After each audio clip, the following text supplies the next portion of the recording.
Okay, I think we are live. So you guys will have to forgive me as usual. I am a novice at this. There used to be a panel that showed me if guests were here or arriving, and I'm not sure if I can see it, but that's okay. We're gonna get started. So again, my name is Brandon Sterling. I'm a fund development and communications specialist.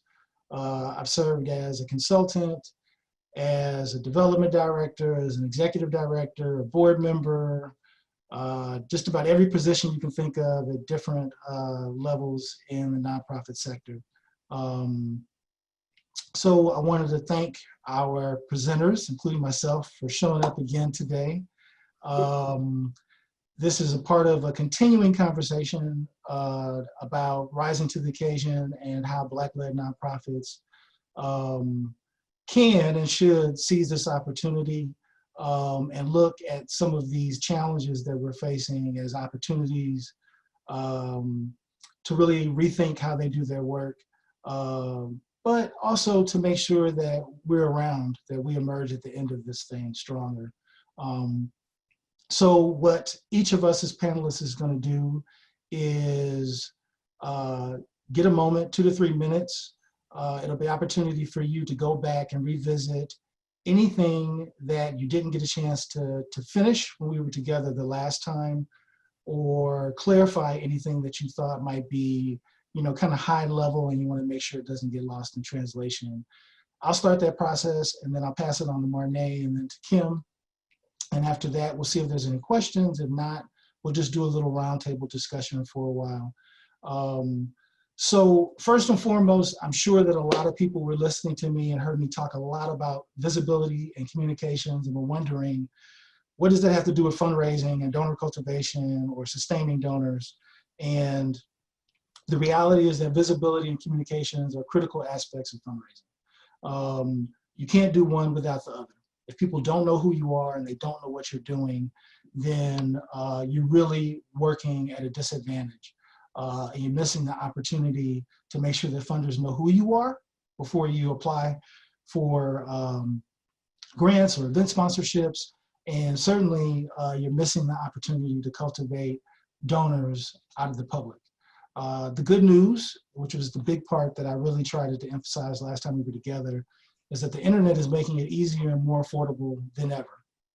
So if you go to the Black Funders website, you'll see the PDF of the panelist notes from last time, and you'll note that I described several things that you can do there. If that comes up later, we'll bring it up later. The next thing is that I know some people really wanted me to delve more into the idea of grant making, and I'm gonna start at the the meat of grant work, which is that you have to understand that grant and donor prospecting and researching tools work. I can't say enough positive things about GrantStation, Nose the Search, GuideStar, and utilizing private foundation listings that are on banks. So GrantStar is an easy thing to kind of talk about quickly. I use it to look up 990s, tax returns, usually 3 to 4 years worth, and try to determine a real average for the type of gift, for the type of work, and the type of organization that I represent, rather than relying on the range that a foundation gives, which can be misleading, okay? I'm going to attempt to share my screen because I want to show you guys something.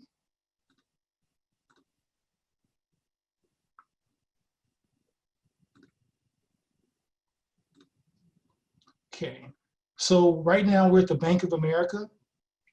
So the Bank of America has a portal that's both for potential donors, people that have money to give, to distribute, right?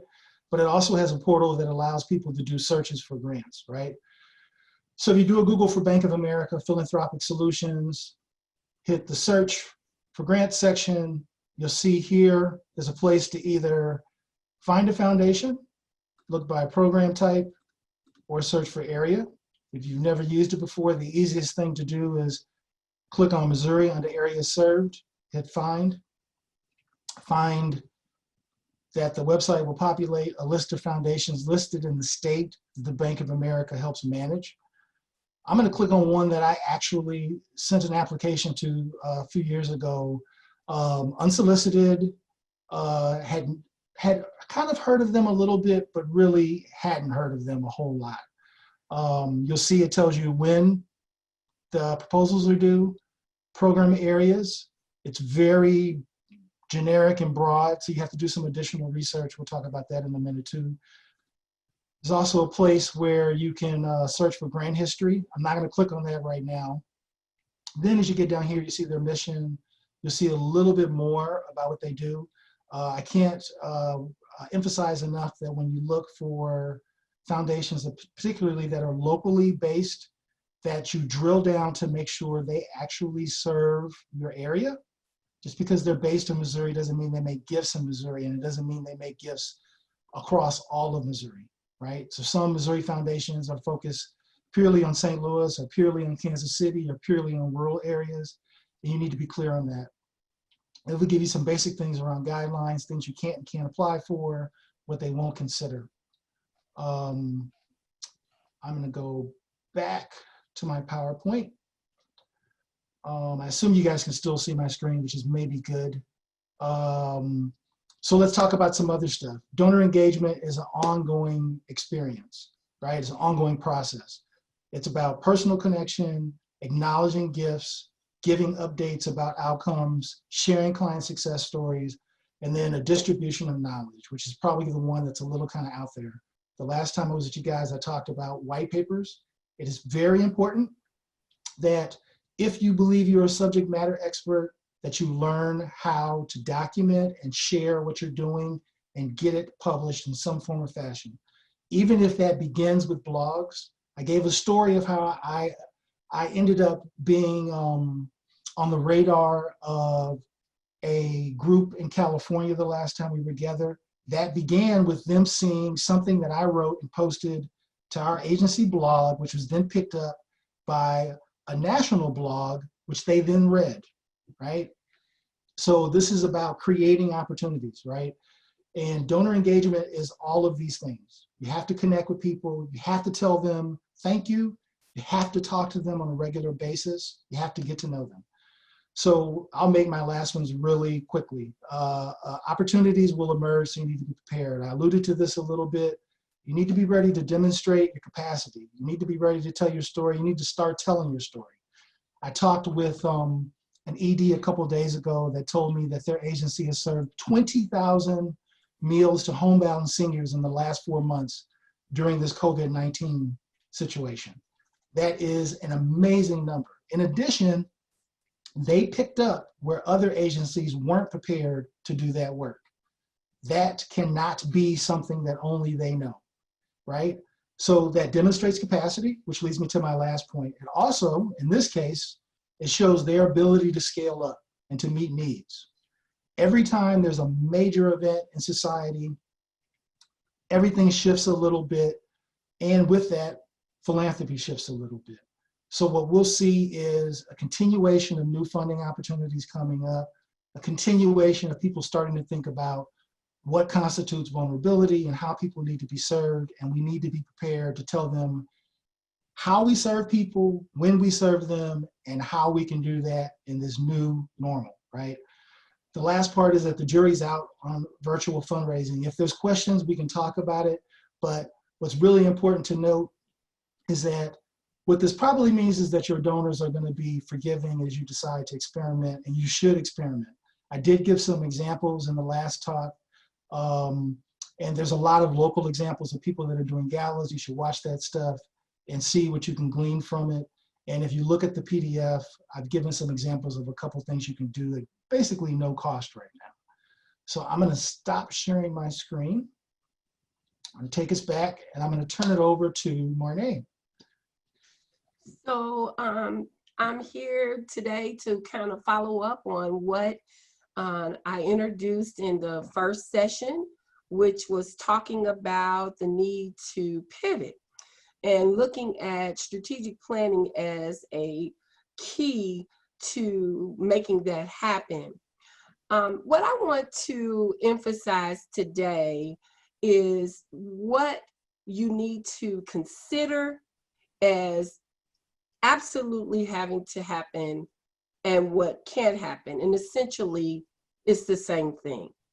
Communication among your stakeholders, particularly your board and your staff, you have to keep the conversation going. As you recall from the last session, I emphasized leadership as being cooperative, participative, and accountable as a part of the team and leading within the team. So with that being said, some key points to take away are first looking at pivot to the new normal, and then what your contingencies are for that transition. Second, really give some thought and attention to adopting the model that I discussed in the first session, which was the Pac Model, one that was developed by MGC. And that is looking at priorities, accountability, and commitment. When you follow this model, you will first establish who are we serving, who are our key benefactors for the services that we offer. What is it that we expect to accomplish? What are the outcomes? What are the benefits? And looking at a way to shift what it is that you're offering currently, and then in most cases now, a virtual offering. Then looking at accountability, not just from the lens of your team or your staff or your board, but accountability on all levels. Everyone has to share in being responsible in carrying out this shift for our new normal. And also recognizing and being cognizant that we will eventually come back to a place that is similar to where we are now, but never the same. Post-pandemic will always be something very different for us, something that requires adaptive strategies. And then finally, looking at your commitment. It really wears on us that we can't move about, we can't interact, we can't offer the socialization that we normally would as a way to help the folks that we serve. But in thinking about that, we don't want to lose sight of the commitment that we have to make those things happen. So with that being said, you have to strengthen the commitment by looking at your bottom line. Your stakeholders will drive the decisions along with you as the leader, and your board will help to guide the decisions as you turn those decisions into implementation and outcomes. I also want to talk about looking at ongoing dialogue and conversation. In the last session, I looked at regular team meetings, discussing the contingencies. If this doesn't work, what will? Another model to adopt is results-based accountability.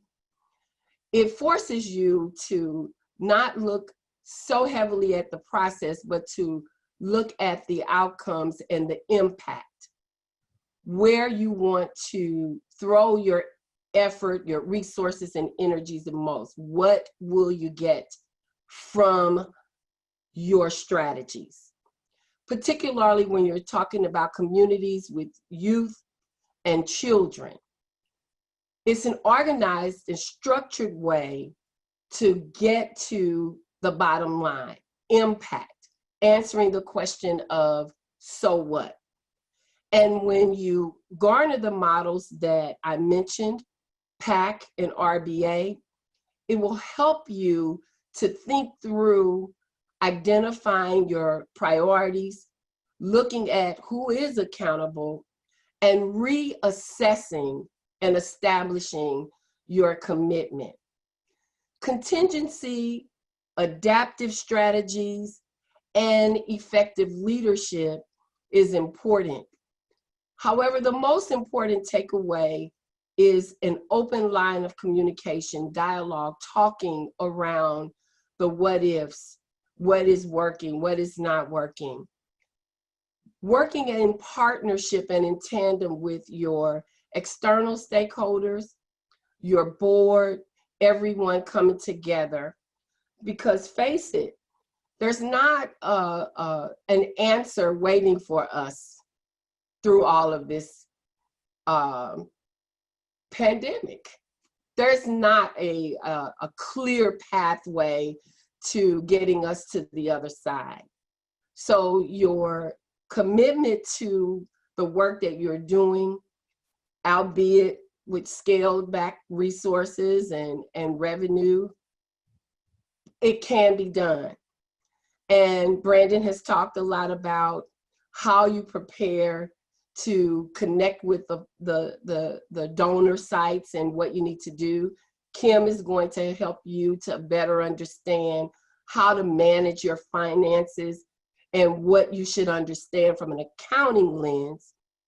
And where my takeaway comes in is your planning and your strategies that are adaptive and placing yourself in the position to move ahead with considering what is most important for your organization or your agency as you continue to do this work.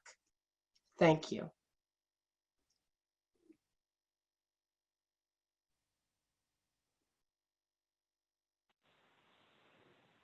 Good afternoon. I think I can be heard. I think I popped up. So thank you for everyone coming back with us today. I think we're all excited and happy that you decided to join us again and hopefully have some good questions for us.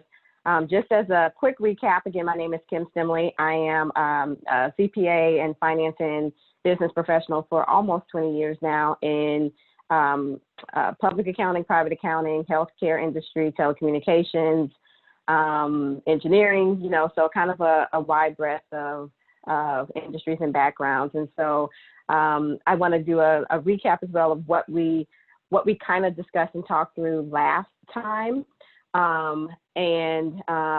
Yes, there will be I see Aaron. I think Brandon, you responding to Aaron. Yeah, we will have a moment for questions in a little bit as well.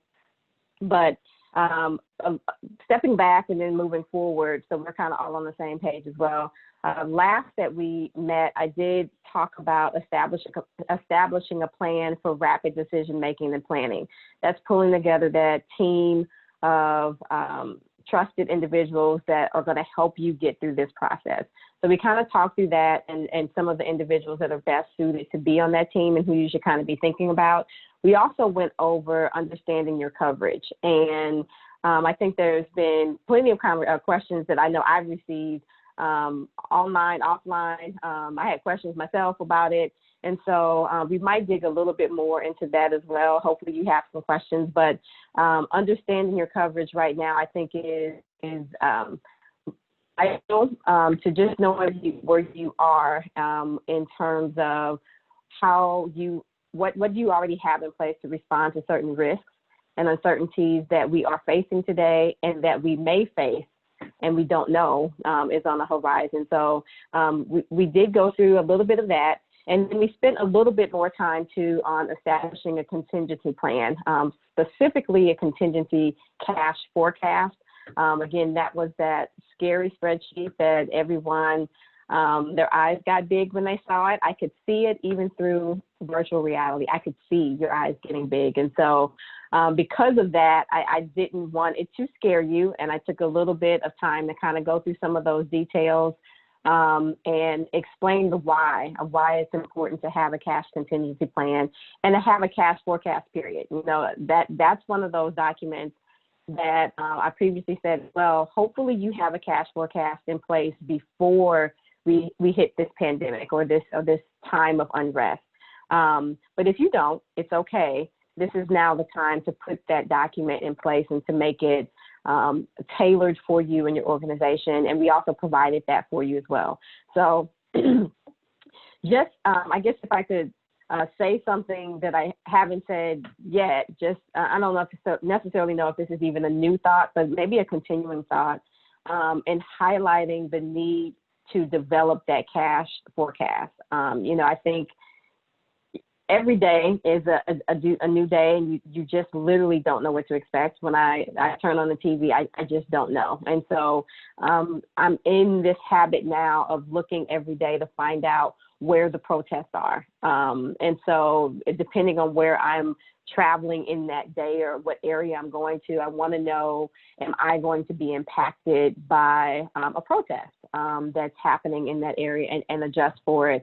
And so I say that to say, running an organization, you kind of have to do the same, right? You don't know what's going to happen in the day. You don't know right now, literally in our city, it doesn't seem like we're not all the way out yet, right? So we have new protests and new concerns and new issues that our constituents and the citizens of St. Louis are raising every day, and rightfully so.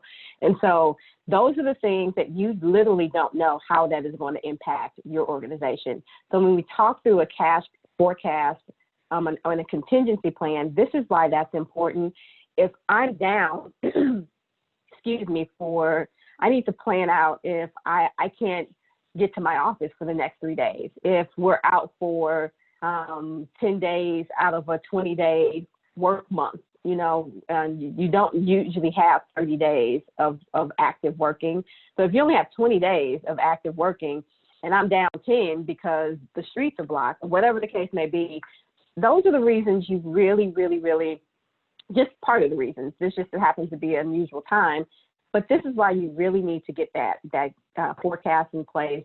And it still may be different, but planning for uncertainties versus having uncertainties happen to you, you're already in a stronger position just because you have a plan, just because you start thinking about it, just because you start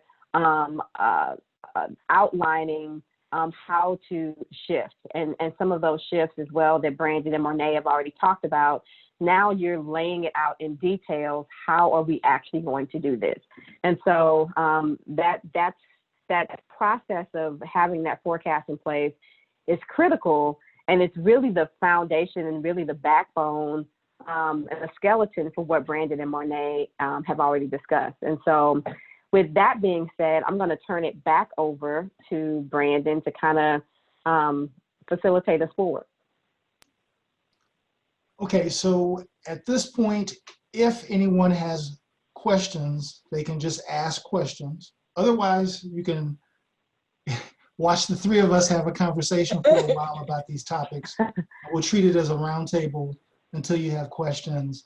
I do want to acknowledge one of the attendees saying that they're moving to a virtual gala, Aaron Harris. And I won't sit in this moment for a long time.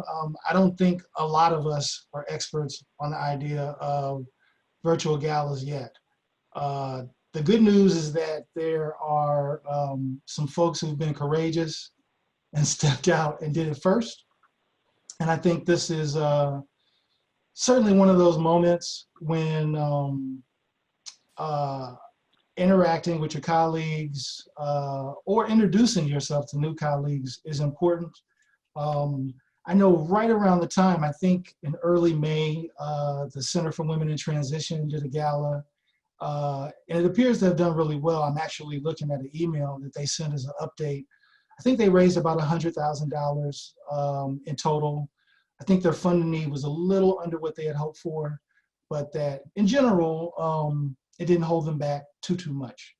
I think some of the fundamental truths about fundraisers are true regardless, which is that preparation is key.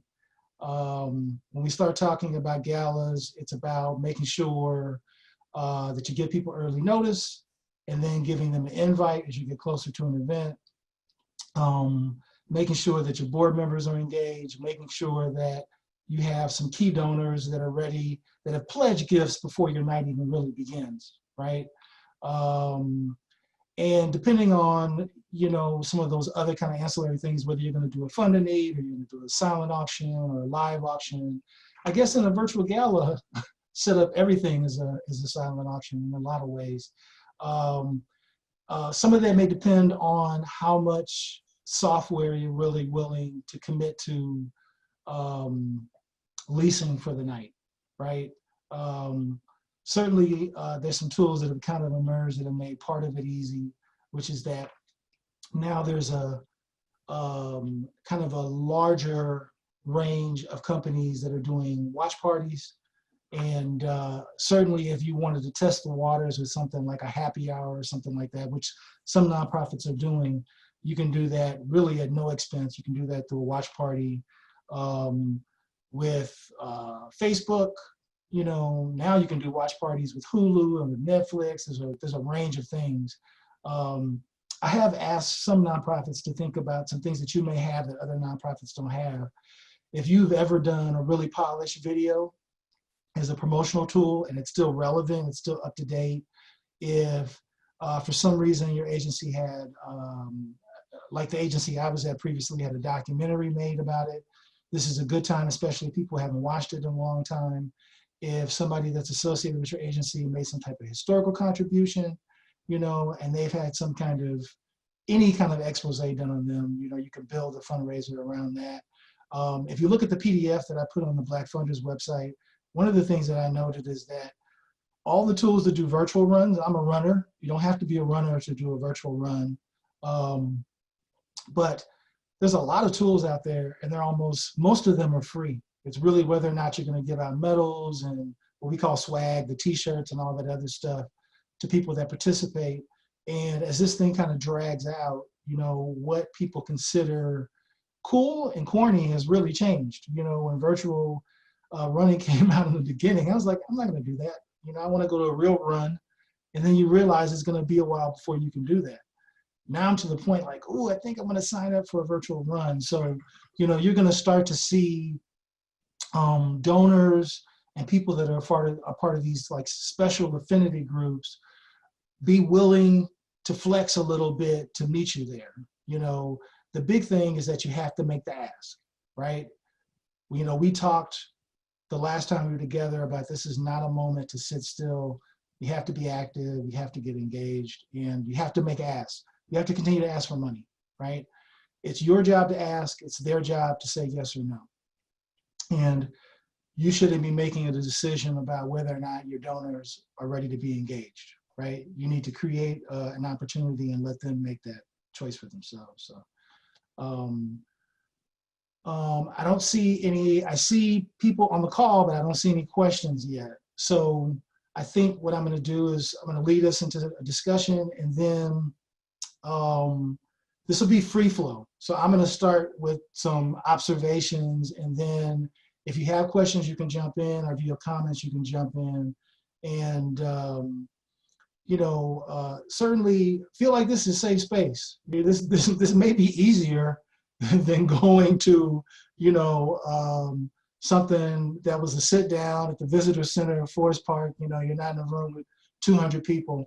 So certainly feel comfortable to engage us. And if you feel like you want to ask a question and you want to turn your camera off, but you want us to hear us, you want to hear us, you want us to hear you, that's okay. If you want to put them in the panel and I'll just read them, you know, whatever happens. But I want to circle back to some of the things that Kim has been talking about.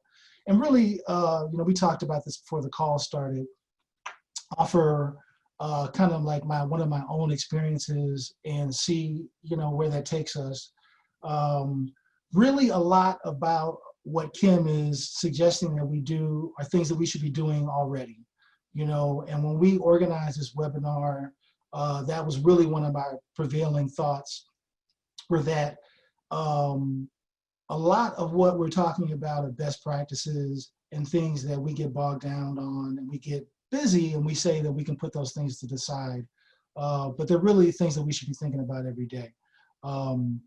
So, Kim introduced into the conversation this idea of, reevaluating your insurance and making sure that you're not missing out on benefits that you're paying for. And the idea of fixed and variable costs, which got me to thinking about my last job as an ED and really inheriting some fundraising events that were kind of leveling off. And I knew that we either weren't going to see more income or we were going to lose some income into the future. And it got me thinking about ways to save money. And it also, in the background, there was, I wasn't completely satisfied with all the vendors that I inherited. So I took a look at our insurance carrier, our insurance broker, how much insurance we had, what we were paying for it, our accounting services, our lease agreement with the copier company, IT costs, all those things. And one of the things that I did was really grade them on customer service and on cost. And where I felt that I was dissatisfied, I went out and asked for bids when those contracts were up for renewal, or if it was open-ended, I immediately started to look for bids. And I guess maybe if I can pose this as a question for the three of us is, how empowered do we need to be as nonprofit professionals, when we're paying for services, when we're trying to find the best way to keep a functional office, to revisit, what our costs are and how people serve us, right? And I'll start with Kim. From your perspective, what should people be expecting from an accountant or a CPA if they can't afford to have their own CFO on staff? And I know some of that varies based on how much you're willing to spend, but just talk to us a little bit about that. Yeah, so I agree, Brandon. I think reviewing your vendors, their offerings, and what you need today versus what you needed maybe a year ago. I do that process every single year, on some level. So it may not be, if you got hundreds of vendors, you may not go through every single one every single year, but you definitely go through a process every single year. Or either I would have my department heads go through their departments every single year and challenge those vendors. Challenge, are we satisfied with this service? Are we satisfied to pay this price? Is it just okay, or is it phenomenal for this price?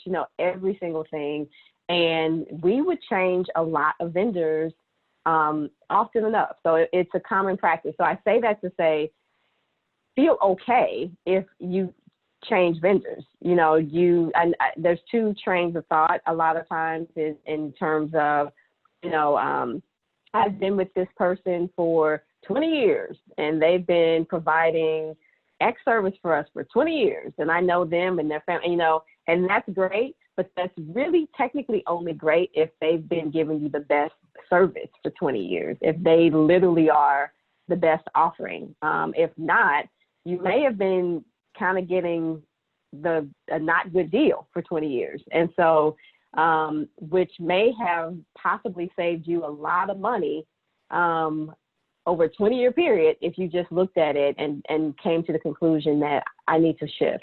So now more than ever is a great time to start this process and to do this process. To be honest, there's a lot of deals.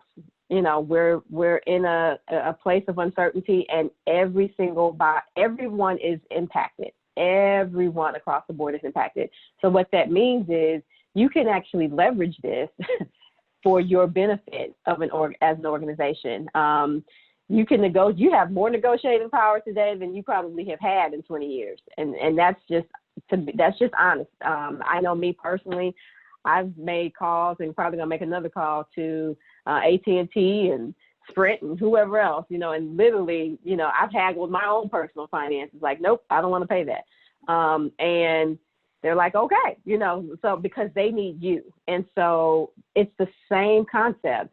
Your vendors need you right now, especially if you've been a loyal vendor. So leverage that relationship, leverage that you've been there, and now say, hey, I want to stay here, but I really only can pay X. And to be honest, that then goes back to that cash flow forecast.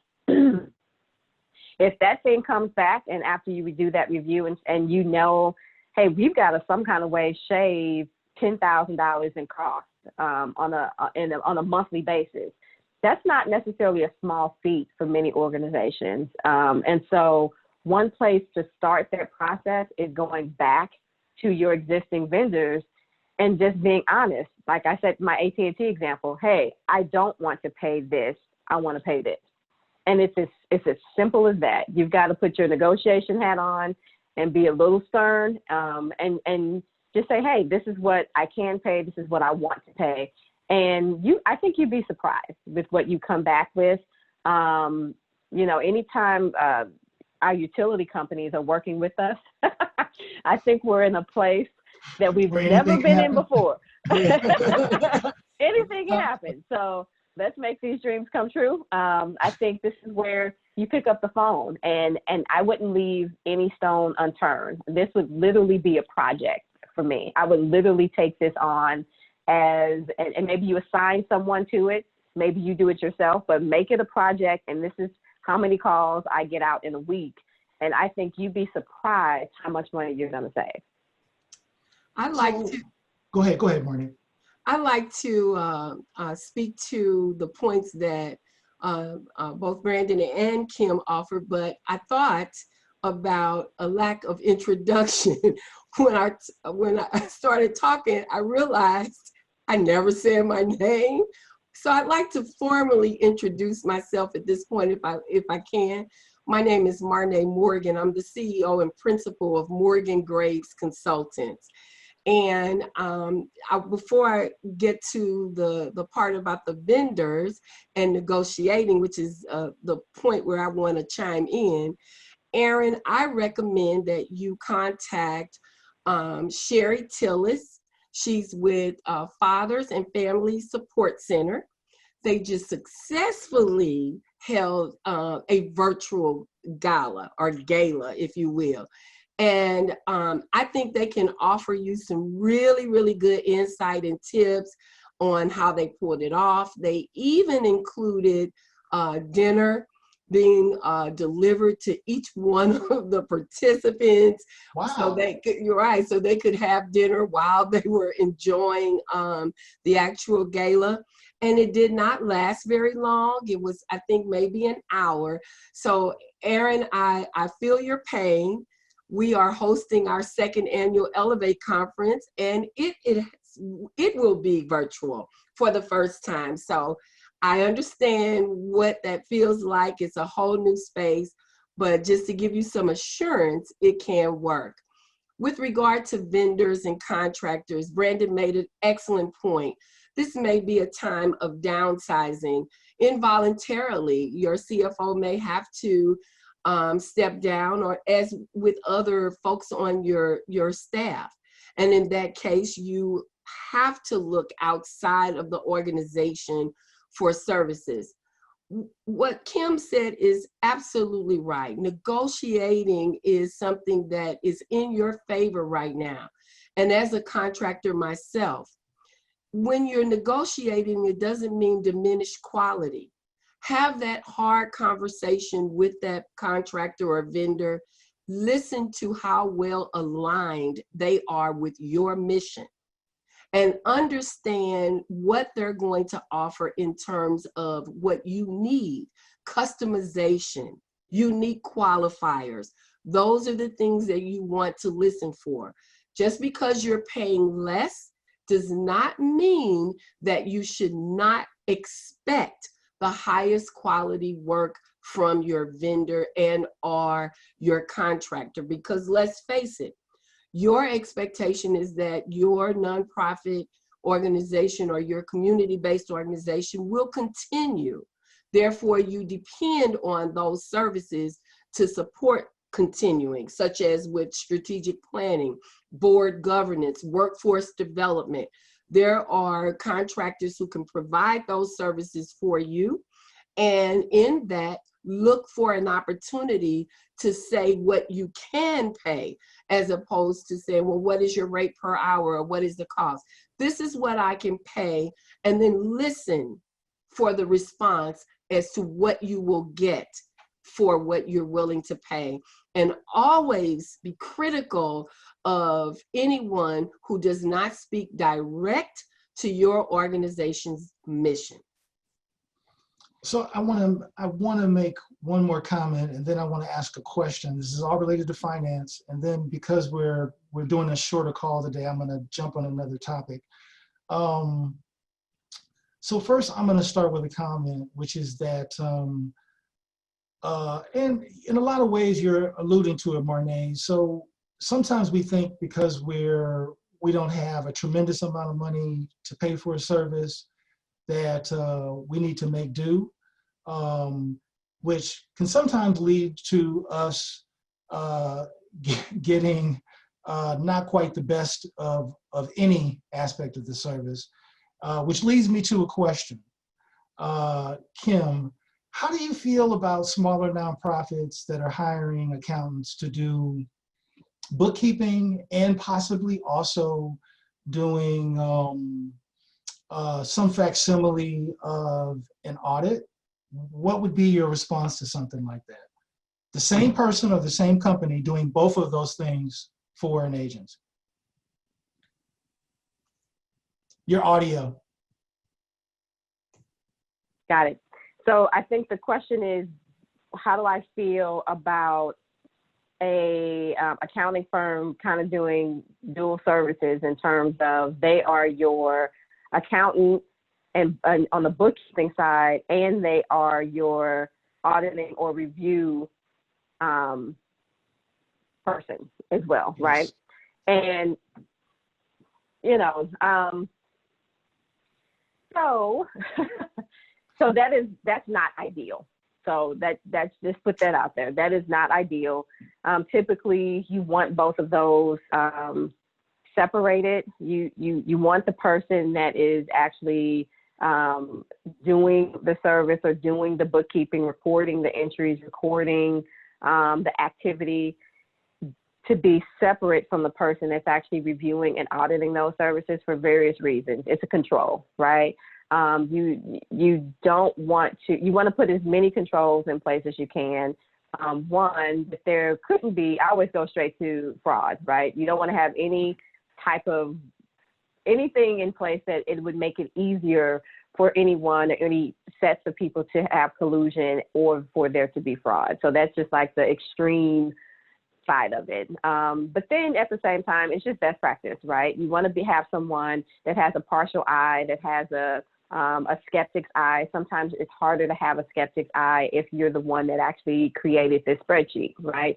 So if I created it, if I put these entries together and I created this financial statement, sometimes it's a little harder for me to come in and see, I call them the what could go wrong, to look at this objectively and say, hey, what could go wrong with this document, or what did go wrong, or what are some best practices, because you're already doing it. So I would say in general, you kind of don't want that. That's not best practice. At the same time, I've worked with a lot of smaller nonprofits and smaller businesses, period. And because of that, best practice isn't always able to be practiced. You may not be able, your best deal may come from an accounting firm that says, hey, I'll do both of these for you for the price of X. And that's literally the X is what you can afford. And so you may find yourself in that space. And then anytime I find myself in a space where it's not best practice, or it has some increased risk, because in that case, there's no separation, then at that place, you need to put in what's called mitigating controls. What am I putting in place to ensure that this you know, I would go worst case scenario that this collusion or this fraud is not happening. What am I putting in place to ensure that the auditor is being challenged and skeptically looking at the financials? Can we make sure that even though this is your office, can you separate the duties within your office? Can the people that are doing the bookkeeping not be the exact same people within your office that are doing the audit or the review? And so there's ways around the fact that you may not be able to do best practice, but I definitely would say have those mitigating controls in place. And if you cannot, then you probably need to abort the whole situation. I don't advise anyone to go down a path that increases risk without responding to that risk. It's not okay just to have the risk increase and you know it's an increased risk and you do nothing about it. If you identify it and respond to it and have something in place, then you're okay. You're in a much better place and position, and then you monitor that plan. But without having a plan in place, you're more exposed than you want to be. So I hope that answers your question, Brandon, on what I think about it. Yes, absolutely. So a part of the reason why I wanted to sit in that for a minute is that, so we started this acknowledging that a lot of times Black-led nonprofits are underinvested, under-resourced, and that we have to make do. And that I think the overall statement is that we need to be doing our best to be above reproach, right?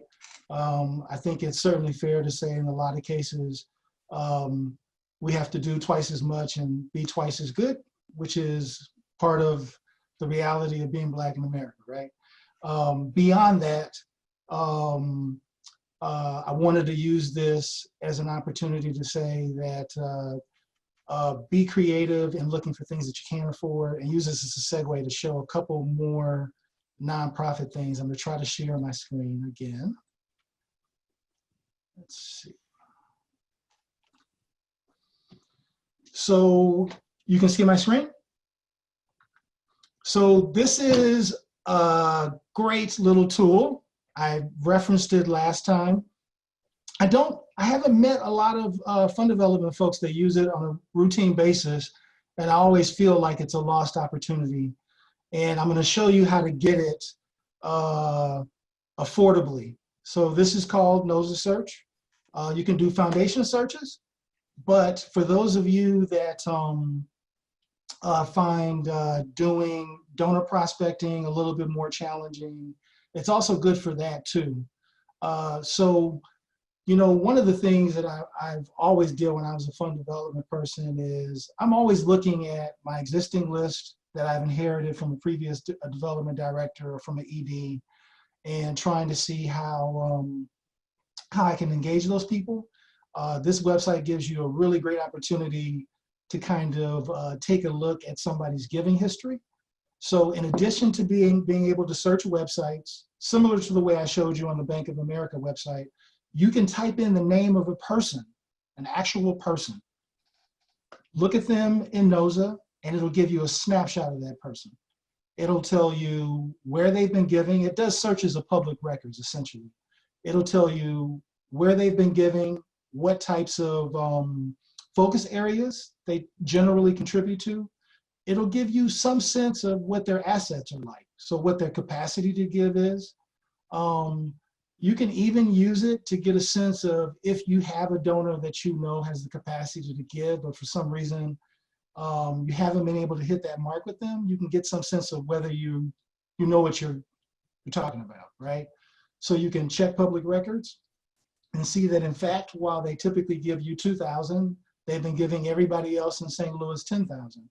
And then you can have that hard discussion about whether you've really developed a relationship, or whether your work is clear to them, or whether they're confident in your capacity or your approach to service delivery, right? So you'll note down here that it costs $100 just to use this thing for a month. So I'll go to pricing. and you'll get a sense of what it costs. So I know if you have a small nonprofit, you're thinking, I can't afford this. Maybe you can't even afford a month, right? But if you're developing a prospect list, if you're reading the St. Louis Business Journal, the Post-Dispatch, and the St. Louis American, and you're looking for people that stand out, you're keeping track of who board members say are important, who may be speaking on issues that are relevant to your work, you can create a prospect list, and then you can go to Grant Station, and here, you can get a 1-week pass. So I'm assuming you can still see my screen, correct? So you can get a 1-week pass for Nose of Search at TechSoup for $18, right? And you can make it a full week of really getting as much out of the system as possible. And then you can come back later on and get another week if you want, right? I've mentioned Grant Station as well. Grant Station is actually, I discovered, is offering their own kind of discount. So this is typically much more expensive than this. But right now they're running on 1 year for $169, or if you get 2 years together, you can get it for $288. There always are some features on Grant Station that are free. If you notice up here, this is what I was alluding to in the first webinar, which is that they've created a free portal where you can look for grant opportunities that are related to COVID-19, and you can use this without a paid subscription. I'm not going to go through this, but you'll note that it's there. In addition, they have some partner programs. There is at least one in Missouri. There's actually, and I have to look it up and email everybody, but there's a member association for nonprofit professionals in Missouri. And when you get that membership, it also comes with an automatic discounted rate on Grant Station.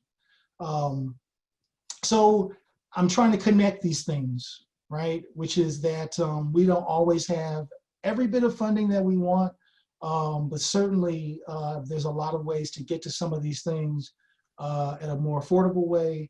And then to Kim's point, where you know that risk is involved, you need to build in some controls, acknowledge that the risk is there so people know that you're smart enough and savvy enough to know what the situation is, that you're not covering anything up. Marnee, do you have anything you want to chime in, or do you want me to ask you some program specific questions in this Yeah, that'll be good to ask. 5 minutes or so?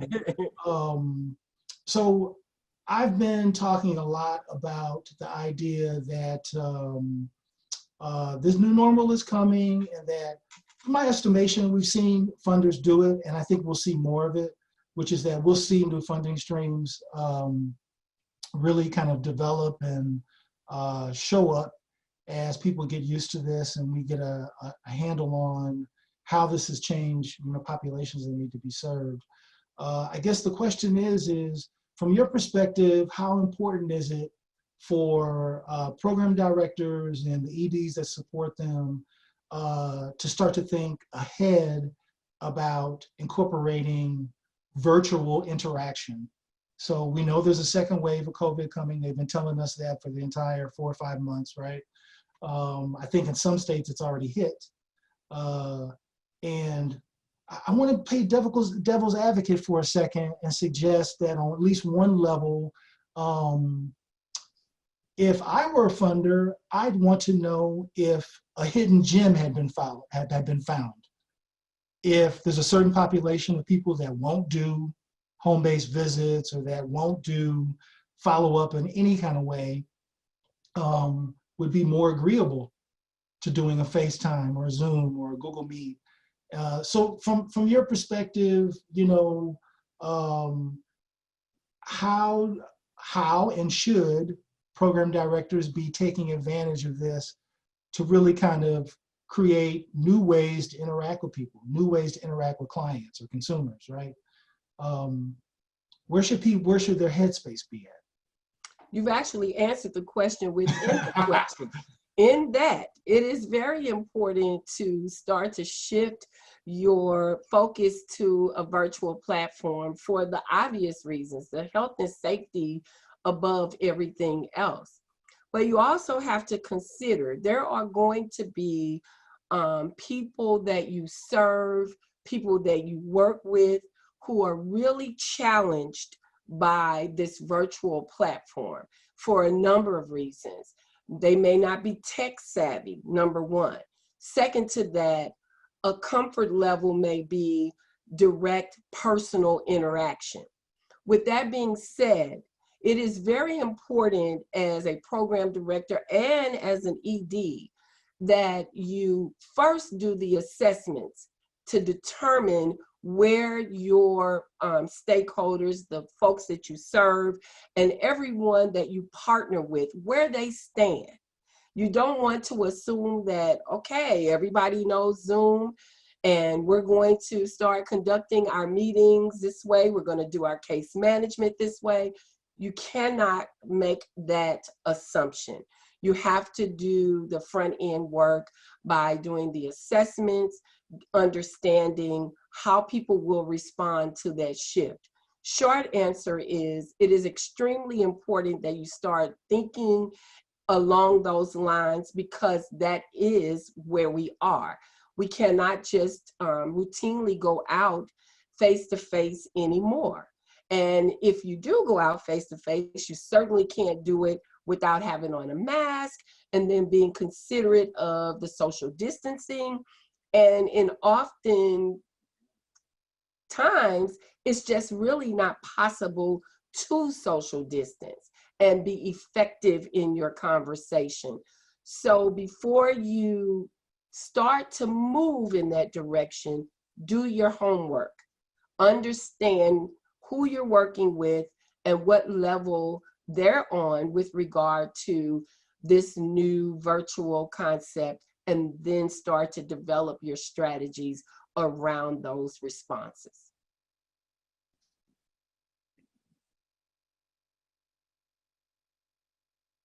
Brandon, you're muted.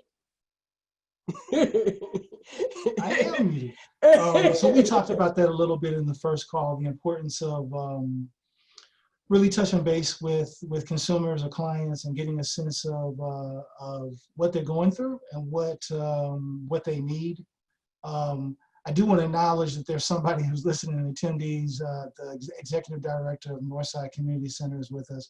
And we had a really interesting conversation, I think it was last week, about the possibility of them giving devices to seniors and to youth to make sure that they have the technology they need, pairing that up with maybe some training process, and then using that as a way to connect with people. And I would certainly suggest that other nonprofits look at that. And my suspicion is that even if funders haven't said that outright, they would appreciate knowing that we're taking the initiative to introduce that to the conversation. And I think as time goes, it'll be like everything else around technology. There'll be a flood of funding opportunities and an expectation that you're prepared to kind of utilize some of those tools. And I think the thing that I've spent a lot of time kind of dancing around is that I think with each one of these kind of moments in history, what you find is that people are ready for something new, right? Or they need something new.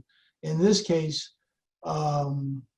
this is probably the first time that just about every demographic of every type of person that's served is, even if they aren't using it, they're thinking about it and they're aware of the idea of teleconferencing, being able to connect with people through phones, face-to-face in this kind of way.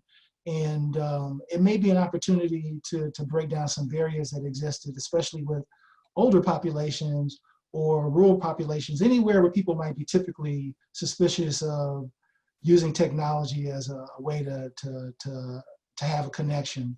And donors, right? You can have a teleconference with somebody, as a way of connecting to talk about, where your values and their values align and what you need from them. And I think I'd be doing a disservice if I didn't mention something that someone really talked to me a lot about in the past couple of weeks, which is that as nonprofit leaders, we need to do a better job of communicating exactly what our needs are, So we're in this moment right here where a lot of funders are willing to be flexible about how we use their monies, right? The monies that they're stewards of. At some point, some of what we're used to will go back to normal. And we need to do a better job of really describing and advocating for our overhead needs, those things that really fixed in those fixed costs, right? If you need a development director and you need your own accountant or CFO, and you've been afraid to really introduce that topic, to funders, you need to get over that fear. You need to figure out what you need to do your job well, and you need to ask for those things, right? You need to make a strong case and put yourself out there. Certainly, there's been some double standards in terms of expectations between for-profit and nonprofit institutions. We're asked to adopt a lot of business principles, but in a lot of ways, there are things that businesses are expected to spend money on that we're expected to cut corners on, right? And a lot of times that can be staffing. Even donors can have a visceral reaction to finding out that the heavy proportion, you talked about it in your cost projection, right? That a heavy proportion of the money that we spend every day is really on staffing, right? It's because we have to connect people to people. It's a legitimate expense. We have to do a better job of explaining that, and we have to be courageous when we get that pushback. So we're a little over. I want to give each of us an opportunity, if you choose, to leave anybody with some parting words or any parting thoughts that you may have. I'll go backwards this time. Kim? Okay, you always have to make sure we're off of mute. So the challenge. Your sound went out again. Your sound went out again.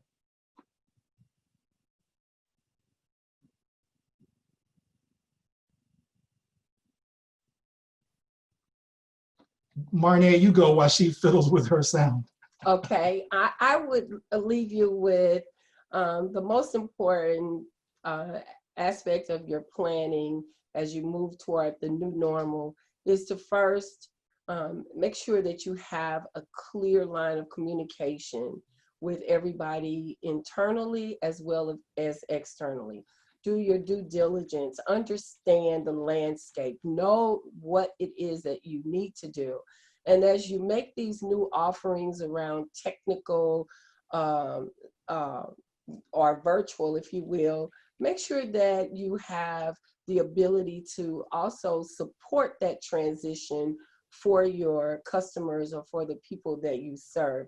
I want to comment that I think it's an excellent idea to identify resources that would allow you to provide that technical support and the devices or equipment or whatever is needed to make it happen.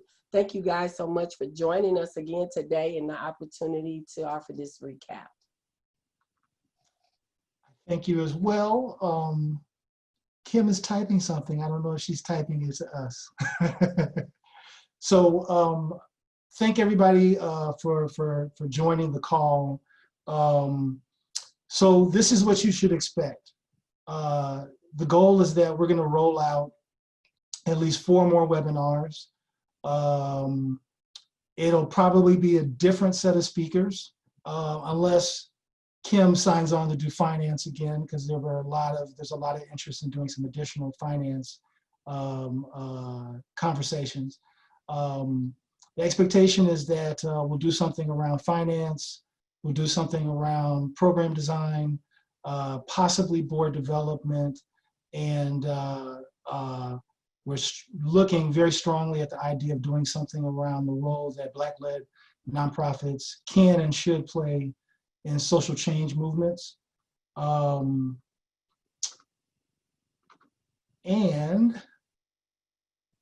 let's see. I think Kim found another way to jump in.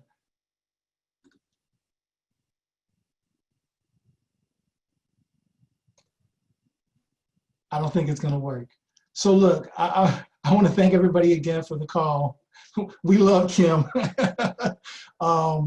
This recording will be on the Black Funders of St. Louis website. Again, please get to know Black Funders of St. Louis. Maranda was feeling a little under the weather and couldn't join us. It is and will continue to be a resource for nonprofits in the area. And it's another way for us to connect donors and funders to you if they want an intermediary involved in that process. So thank you for everybody. Thank you for being a part of the call. Take care. All right.